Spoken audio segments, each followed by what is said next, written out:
Hey,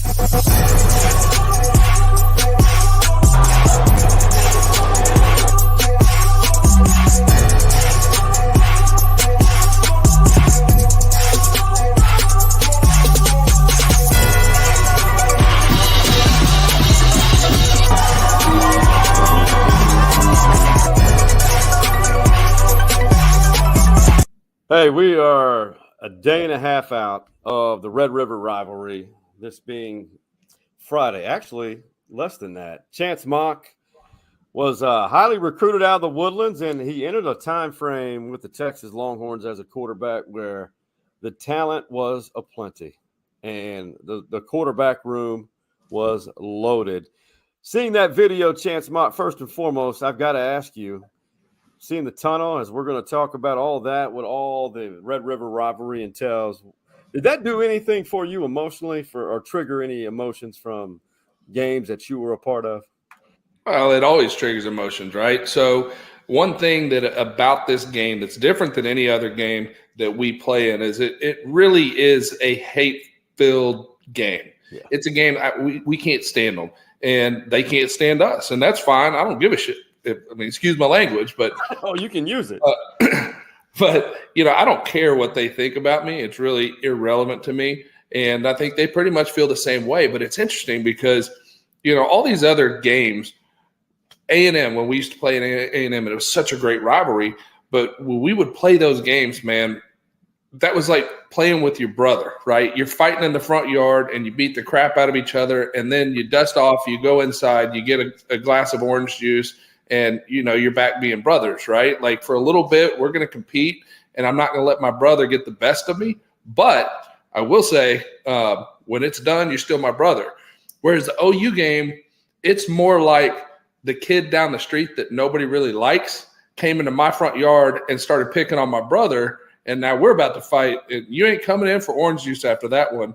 And we're not stopping either when I got you on the ground. So that's the way that game is. And it's one of those things that, man, it gets the juices going. It's one of the few games that almost every year there's about to be a fight right there at the 50-yard line where we're both warming up. Our DBs and their wide receivers and vice versa are all just right there. A lot of jawing going on. It's exciting, man. And we love it for the fans. But we love it for us. The hits are a little bit faster or a little bit harder. The speed of the game's a little bit bigger. And it's a game where names are really made. If you think about it, the first time that Sergio Kendall really burst on the scene was an Oklahoma game. Everybody knew Jordan Shipley, but until he had that big punt return, that's where he burst out on the national scene, And so it's a game that can make you, it can break you. We look at Peter Gardier. Pete's a good enough dude. Love the dude. But you know what? His career was not just fantastic, but he did? He beat Oklahoma 4 times. And the man will be a god for it. And a legend. It's the Red River Rivalry legend. And Chance said it best. This game has made people successful in all aspects of life because people know who they are. And this sometimes is a game in which it's maybe the only game they see and watch, and they remember it. And that's what Chance broke it down. He pretty much summed up what we're going to talk about over the next probably half hour here. And before we get started even more, and this episode right here brought to you by our OG sponsor. We have a family of sponsors, and I'm so grateful for all of them. But Jim Saxton State Farm, he's a former Longhorn QB / defensive back, Westlake OG, and has been insuring Austin for decades. And I know when you put the plural on decades, it makes a man feel old. He's still living a good life and carry on the legacy of his late great father, who was a Heisman finalist as a Longhorn as well. And, Chance, if for people watching, you see this elaborate, looks like a set behind Chance. He has entered the world of podcasting, and he gets to talk about Longhorn football quite often, almost I don't know how many days a week, because I'm going to show you what he's a part of, and we need you guys to go over there, follow this group, and it's a part of Texas Longhorn loving people and alumni, or former players like himself. And there it is. This is like a tease of one of the latest episodes with one of the best defensive ends to ever play. Oh, and Sean, if you want to go, and the link is up on my Twitter. You can find it at OB_outsiders too. They've got the link up there, or you can go over to YouTube and watch it. But that episode right there, I think Aaron Humphrey, who was 3-1 against the Sooners, but I think he set a new bar for dropping F-bombs in a 15-minute time period. I'm not sure. BJ Johnson had set the bar really high, and Studdard tried to make a run at BJ. And then all of a sudden, Hump comes in, and I'm asking him about Oklahoma, and next thing you know, I mean, he flew by the record at about 30,000 feet and waved to it on the way by. So, there's not a lot of love lost there. And Hump, I mean, he is like the rest of us. His passion and hatred for the land thieves north of the Red River, and making sure that we kick them out of our state and send them back with the tail between their legs. They cross back over the red. It's a fun episode. So we have a lot of fun. And the idea of the outsiders is like you're sitting at a bar with your buddies, and it's me, Jason Dick, who is with 101X, has been there for a long time. Chad Hastings, who is an Austin great guy. Aggie. He's a good Aggie that we absolutely love, and Bo Edge. And then we got the man of the people, Chris Abbott, and he gives us the people's voice when he's there. And he's not helping the youth of America because sometimes his coaching duties get in the way. I don't know how much he's helping the youth of America, but he shows up. We'll just put it that way.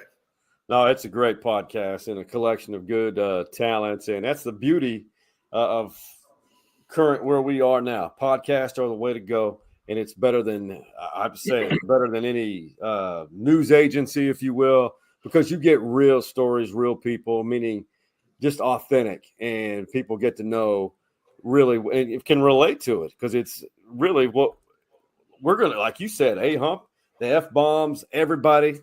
It's just being real, and that's what this is all about. It is, and one of our real goals is to make sure we give a face to these people because for most fans – these guys are numbers and helmets, and they know exactly what they look like in their pads and how they wore their uniform and what face mask they had, this play, that, but they don't know much about them as people.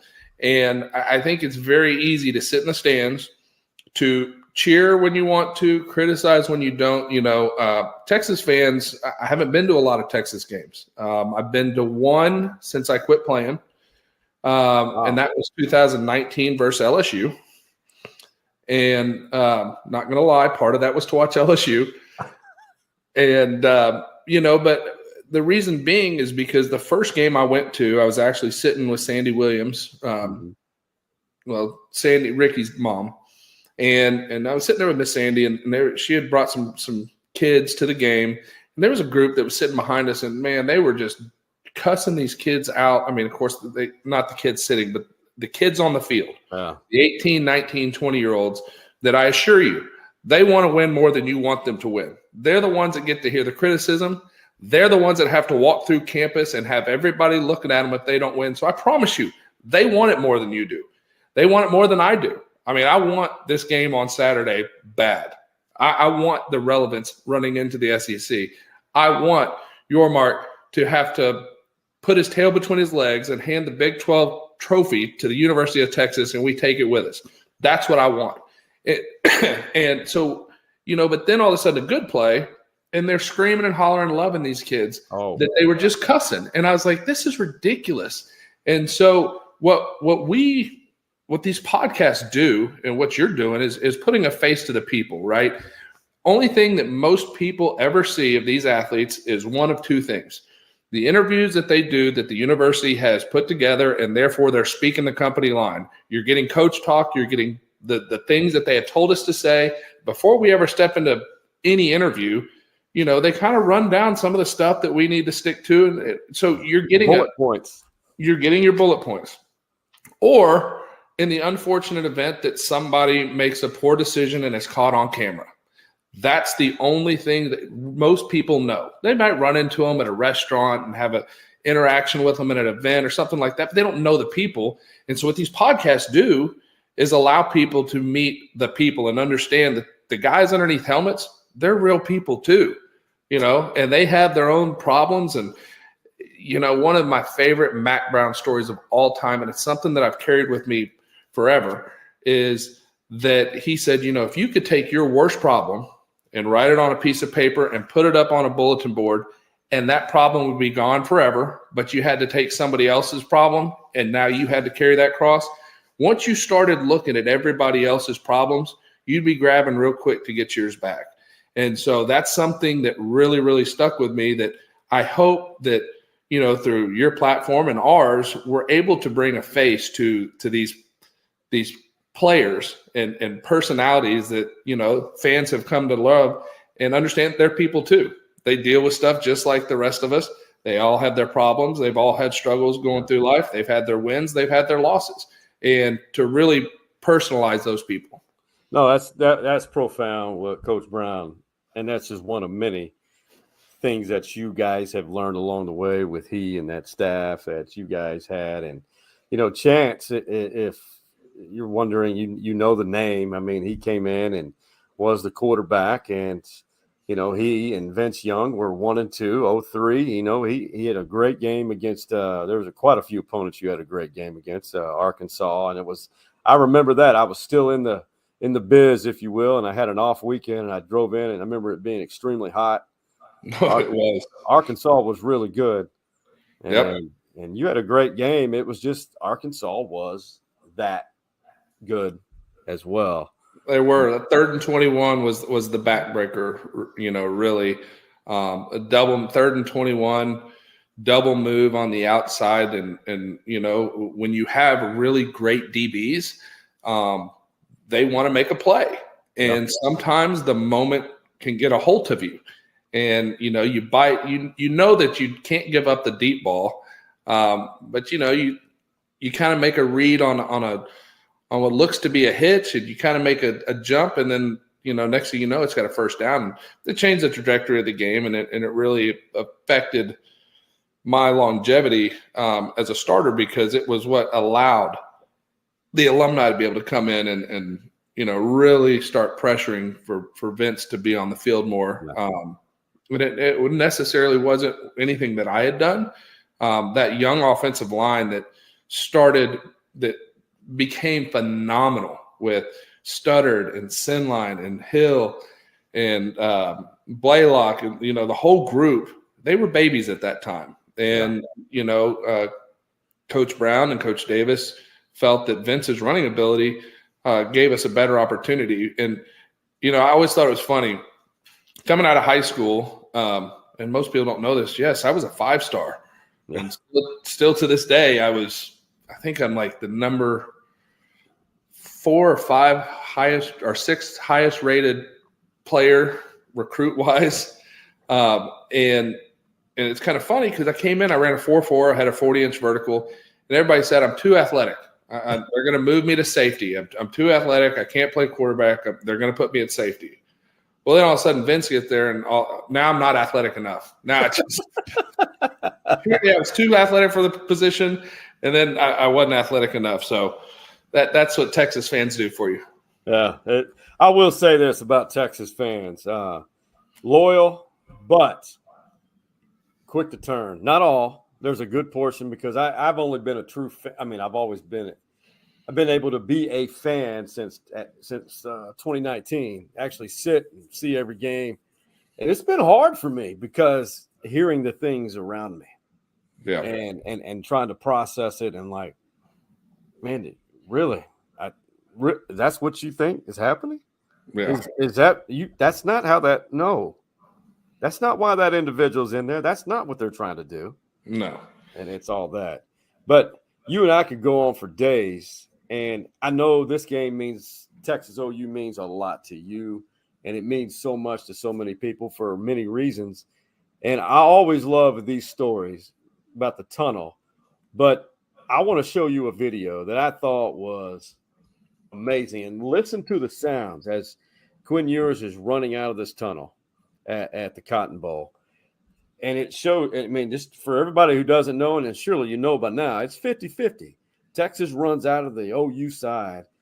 Just listen closely to the pitch and what you hear. And I'm not going to lie, I get chills every time watching this video. Oh, yeah.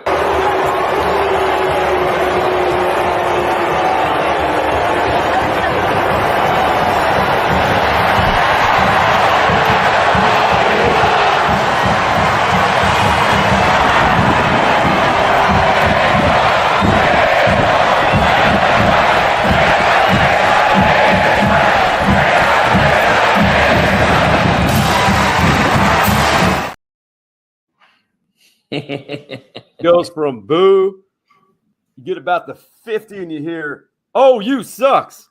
Yep. You went from hated to loved in a matter of 3 seconds.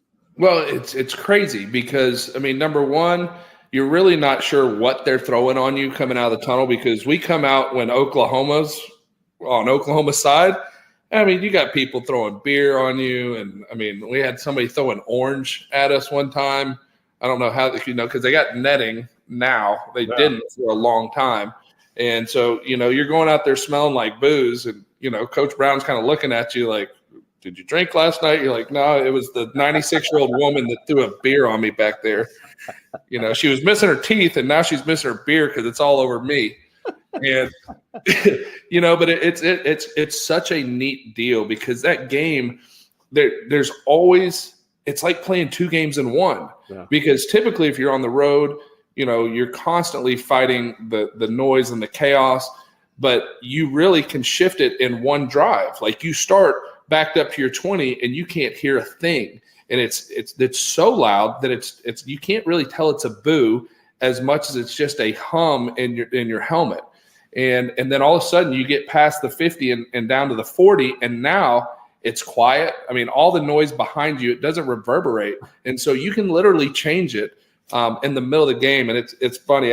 My favorite story coming out of the tunnel, we had come back in from pregame, and, we're all getting dressed and we're going over our final stuff with Coach Davis, and then Coach Brown talks, and I'm like, "Man, I got to take a piss." I'm like, "All right, I got to go." So I run in there. And, you got your pads on and everything else. So it's a hassle. And it's not like just go unzip, let her rip, and get out of here. And so I go in and I come back out and everybody's left me. And I'm like, "Oh." So it's an interesting thing, because our locker rooms are literally we come down the same tunnel, and our locker rooms they're 20 feet apart.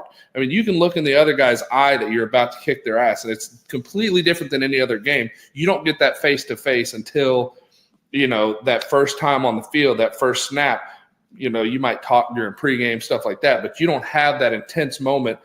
So I come out, we've already gone out on the field, and like OU's coming out. I'm like, "Well, this is great." So I just, I didn't know about this. Yeah. So I'm like, "All right, well, y'all just go ahead." So finally I start walking out, and I'm walking out behind them, and Jamal Brown, who's like 6'7", 330, offensive lineman, who is a freak of nature, he puts his elbow on my shoulder pad. And I mean, I'm 6'3", 240. I think at that time I was like 225, 230, but he puts his elbow on my shoulder pad, and I look up at him. He goes, "You're in a bad spot, boy." And I said, and I swear to God, I thought it was the greatest response ever. And I go, "Jamal, if you kill me here, I got 100,000 witnesses." And he kind of laughed, and then, we went our separate ways, but it could have gone sideways real fast, and it wouldn't have been good for me. It made a good story if we were duking it out in the tunnel, but that's one of the better tunnel stories, one of the better ones I've heard. I didn't know about that. It's, I can't tell you how many times I've gone up and down it just for the hell of it. Just because if the walls could talk, those walls are leaking water, by the way. Oh, yeah. Water and booze. Water and booze. It's a great aroma. It is. One thing that I hate about this is, well, it's not, I don't hate. It's just, Texas, when this series started, this was numbered 119. Mm-hmm. When you came to Texas was coming off of which they won 98, 99. And then Bob Stoops was turning that program around, and as was Mac. They were equally, you guys had the same level of talent. And it just, when you look at this number where OU is closing the gap in this series, and thank God it's going to continue, obviously, in the SEC. Now, I love history, but I'm not one of those that truly thinks that history is indicative of the future.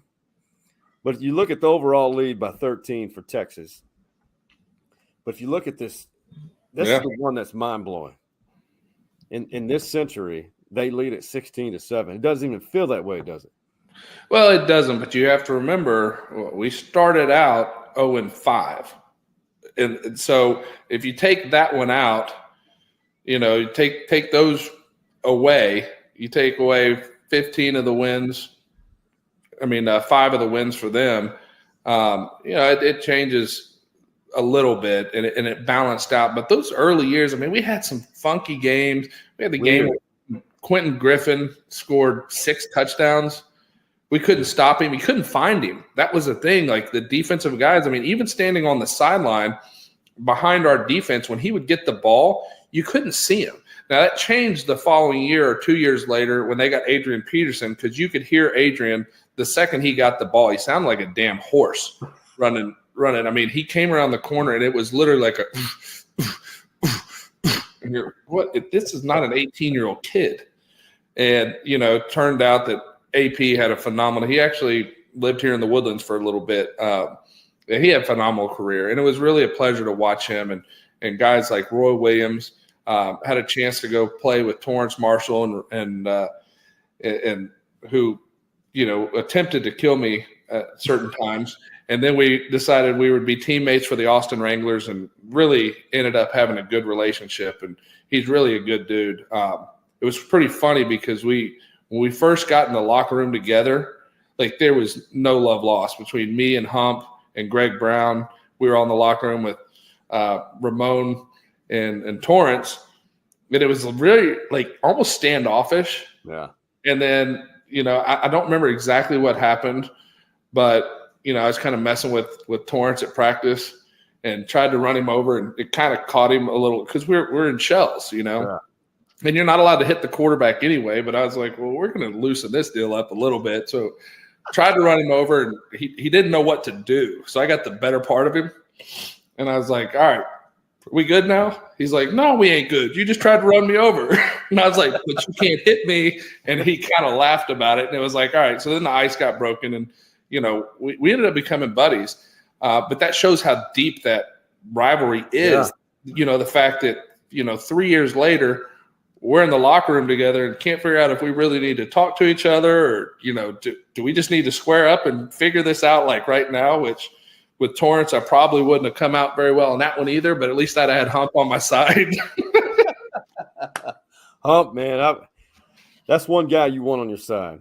Oh, passionate, great teammate. One of my favorite stories about Hump, one of the offensive linemen asked him during the OU game, man, you ever take a play off? Because truthfully, guys do take plays off. And when I say take – they don't stand there and watch, but they don't go full effort. And it's kind of a deal like they give each other a break almost.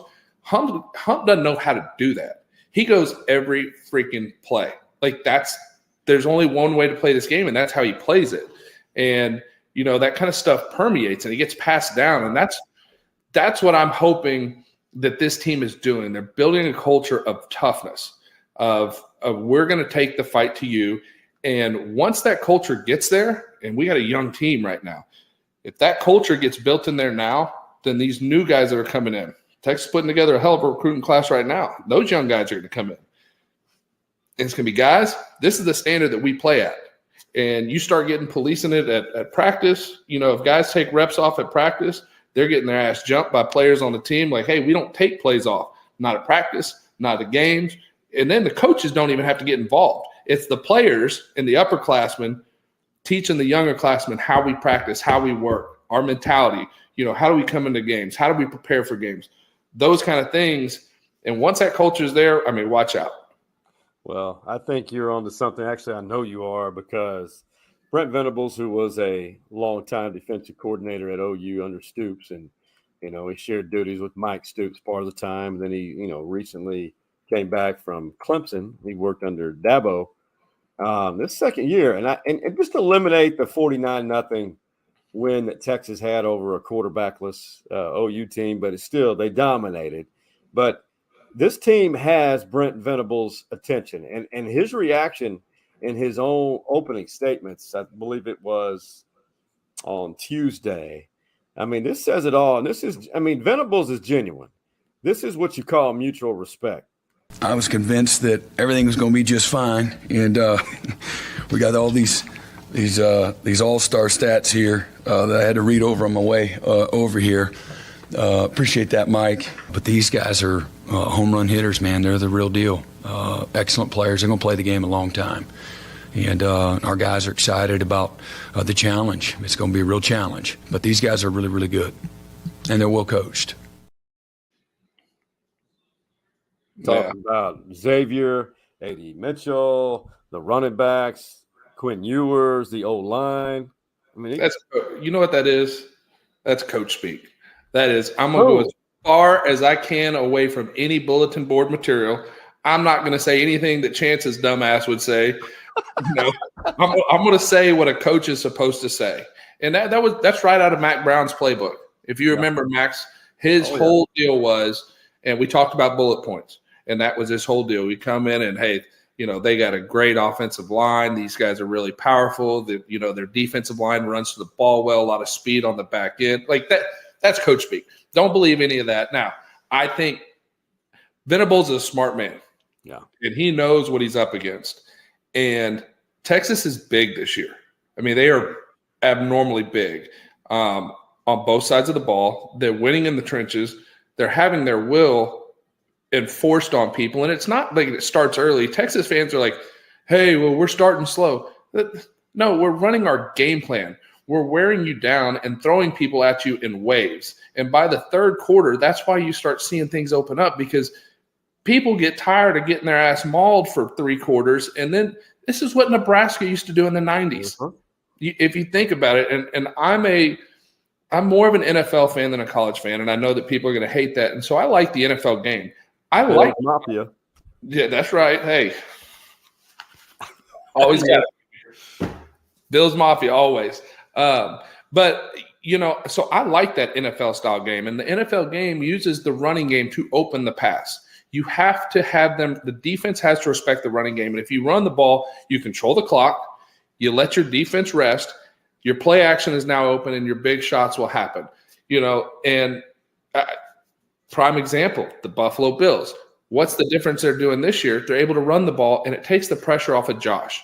That's one thing. Number 2, you got to give your offensive line a chance to be maulers. You cannot ask an offensive line to be a physical offensive line and run the ball 15, 18 times a game when you're going to throw it 50 times a game and have them in a 2-point stance catching a defensive lineman trying to keep them off of them.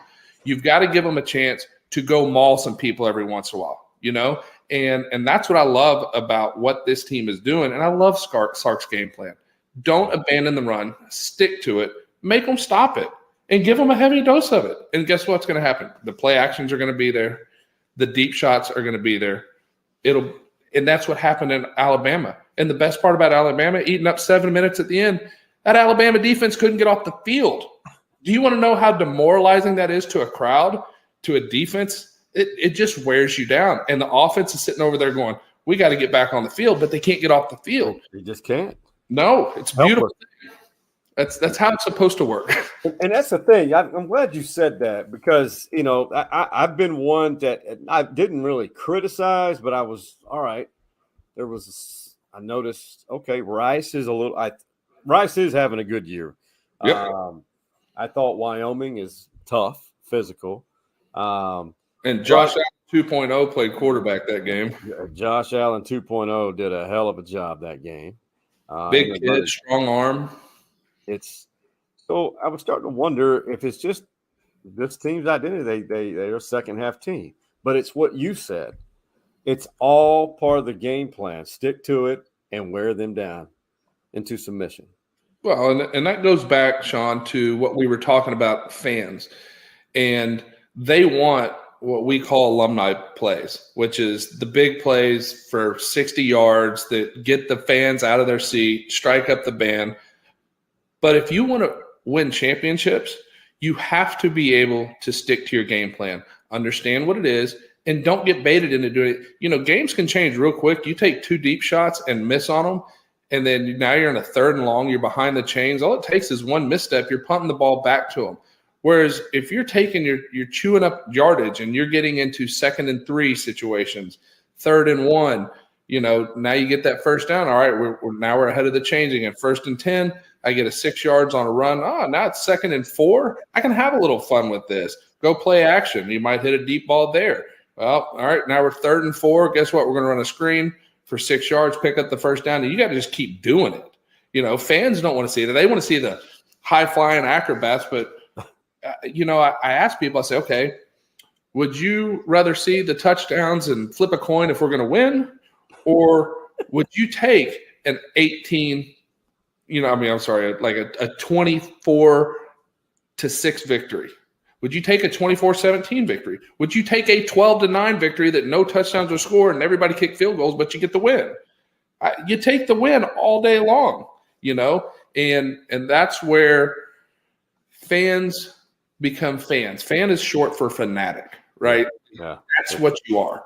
And the game is not any good without the fanatics. You know, if we were sitting in a stadium and nobody cared and nobody came and watched us, it's no different than a, you know, sandlot football game. It takes the excitement out of it. So we have to have fans, and that's what makes the game great. But as players, you also understand we're here to do a job and do the job to the best of our ability. And we represent y'all. You know, we know that. We know that there's Texas across our – there's a reason why Texas doesn't have – you know, most have on the road, they have their school name, right? They have SMU or TCU or whatever. And then when they're on the – you know, when they're at home and everybody knows where they're at, then it says Frogs. Well, we don't have Longhorns on our shirt. It's Texas, always. Simple. Because we represent Texas. That's who we are. And – you know, it's interesting because there's so many phenomenal universities and institutions in the state of Texas. Everywhere from the big ones that we all know, Texas, Texas A&M, Baylor, SMU, TCU, Texas Tech, U of H, Rice. Then you've got these emerging ones, SFA, Sam Houston, you know, UTSA, UTEP. I mean, there's some great institutions. But when we take the field, we feel like we represent Texas. Not just the ones that put the horns up on Saturday, all of it. We represent the state that's the greatest football state in the entire country. So it's the greatest football state in the country. It's the greatest in the world because nobody does it better than America, right? So we take that personally. And that's something that has a lot of pride. And that goes back to, I mean, you can say it, the pride and the winning tradition of the Texas Longhorns will not be entrusted to the weak or the timid. You learn that when you first get to campus. Yeah. And you live it. And it's part of the culture. And I know that's a term used often, but it's the truth. I mean, every school has, well, they try to maintain a culture, but that's what it is at UT. Now, I was going to get into the quarterbacks because that's your expertise. You know, Dylan Gabriel having a phenomenal season. You know, he was injured last year at this time. He transferred in from Central Florida 2 years ago. He's a threat. He's a mobile quarterback. But you know as well as I do, more than most, that this game, the Red River Rivalry, there's, as we mentioned, there's a legend is born. Who do you think makes a big play? That one big play. Who is John Texas that has that big play potential that maybe could become that Cotton Bowl Texas Red River Rivalry legend? I think Cook, John Tate. I mean, he has the opportunity, depending on what Sanders does and his availability, you have a chance for Cook to come out and do something special. He is the X factor to me. We know what X can do. We know what you know Mitchell can do. We know what Jordan can do. But you got this young guy that's a stud and a lot of speed. There's a lot of attention being given to other guys that when some of these play actions, if we get that game plan going, some of these play actions, don't be surprised if there's not some phenomenal plays by the young stud wide receiver. You know what? That's brilliant because I know of his ability. I didn't think about that, and I'm disappointed in myself because I didn't even think about Jonte. Wow, you're not wrong at all. You're that was spot on. It's a game that, and I think if that happens, I mean, it's going to be almost an unstoppable offense if they keep everybody intact from a health standpoint. Yep. You have all those people who are home run hitters, like Venables is. Well, and that's true, and that's what makes this team so interesting is that they have the ability to hit home runs with multiple backs in the backfield, multiple wide receivers. We got a tight end. We'll see how he's feeling, but when he's healthy, I mean, he's going to play on Sundays. He's an X factor. 6'3", 6'4", 245 pounds, runs like a wide receiver. He's a matchup nightmare because he's too big for safeties to cover. He's too fast for true linebackers to cover, and you've got so much speed running around him on the field. So when you have that ability to spread the ball around and hit multiple people, I mean, I think there was, I want to say it's maybe Wyoming. I can't remember the exact game, so don't quote me. But out of Quinn's first 10 pass completions, he had like 6 different receivers or something like that. And when you can spread the wealth like that, I mean, what do you do as a defense? Okay, do you try to go to zone? Okay, well, if you're going to play a zone, in order to get in all the zone, your linebackers are going to have to be playing a little bit loose, and now your running game's a big issue. They're sitting in there in the running game. Well, hell, now there's holes all through your zone defense. You've got to play some form of a man on the outside. You got to try to put your hands on them, but you can't put your hands on them because they're all big with the exception of X, right? Like, these are big guys. You don't want to play AD in a true bump form because he's so big and strong. Whittington, he's so big and strong. I mean, so the matchup, it's pick your poison. Right. Yeah. And that's, and I think there's, on the other side, I think OU has some opportunities to try to exploit Texas over the top. And we'll get into that second segment because it's a very short segment. But as well as I do, that both teams, Sark, Venables, Jeff Levy, the OC, we're going to see things that we have not seen all year from those playbooks. Oh, absolutely. Neither one of them have really – Texas showed some interesting stuff against Alabama, but neither one of them have really pressed and had to dig deep in that playbook, and I guarantee you both of them have been working on it. Now, I will give Texas the edge in the coaching category, and this is the only reason. I have – a lot of respect for Brent Venables as a play caller on defense. I think he is brilliant. Some of the stuff he did at Clemson was incredible. The stuff he did at Oklahoma was incredible. He's a great mind. I don't know that he's as good of a game manager from the head coaching standpoint as Sark. And Sark wasn't. Don't forget this. Sark had to learn that. He had to go and he had to take his licks. And, I mean, he went through his ups and downs too. He had his trials and tribulation. He had to, go hat in hand to Saban and get stuff going back in the right direction, and that's the right thing to do. And it's been hugely beneficial for him. He's a much better game manager than his first season in 2021. I will say that. 1,000%. Hey, before we hit the break, is there a story that would be man cave story worthy or deemed that is comical maybe from the Red River Rivalry during your years? It's as comical now as it was then. I mean, we had a player, and I'm not going to say his name because I want to embarrass him, but we did have a player that was a little bit excited and may have had an upset stomach and and had to go have a wardrobe change. Oh, no. Oh, yeah, in the middle of the game. That was interesting.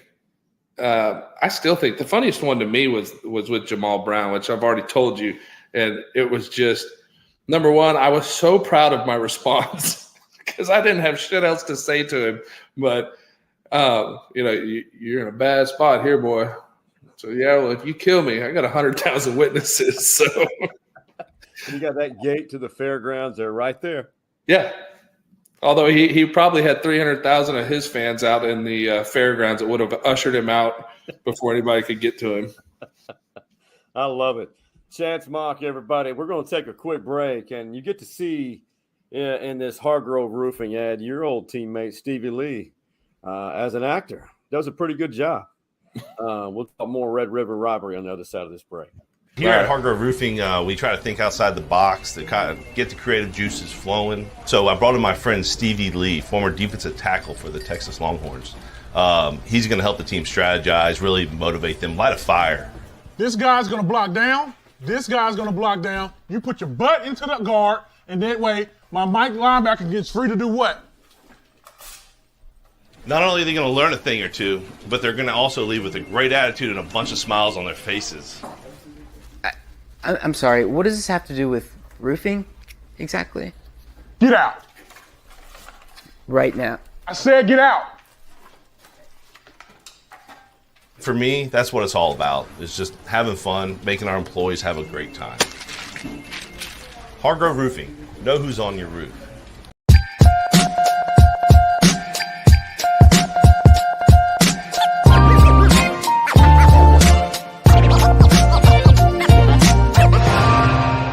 I feel like they're going to come back with a chip on their shoulder as they should, and I feel like I said, it's like everybody has a dot on us, and I feel like we just need to go in with the same mindset that we go in with every week.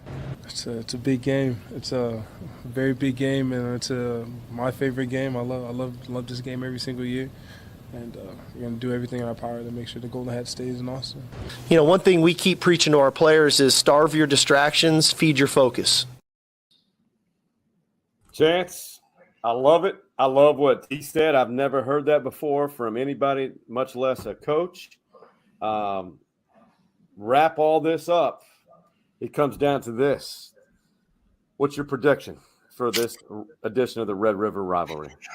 All right. So I said earlier in the week, I think that the number that Texas has to hit, if I was to say, give me a number that Texas has to hit, and if they hit, we're going to win. And I think that number is 30.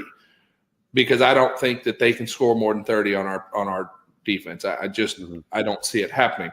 That being said, I think it's one of those games where I'm going 38-24 Texas.